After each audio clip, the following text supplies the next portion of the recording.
Hey guys, welcome to our channel. In today's video, I'm going to show you how to delete notifications on TikTok. So let's get right into it.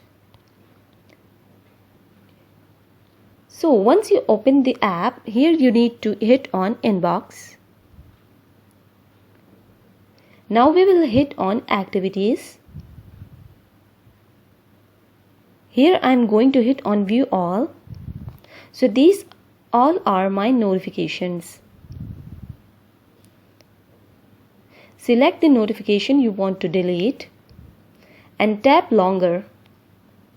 Hit on delete. Your notification will be successfully deleted.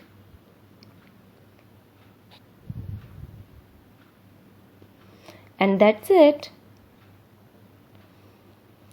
So this is how to delete notification on TikTok. If this video helped you out, give it a like and subscribe. See you guys on the next one.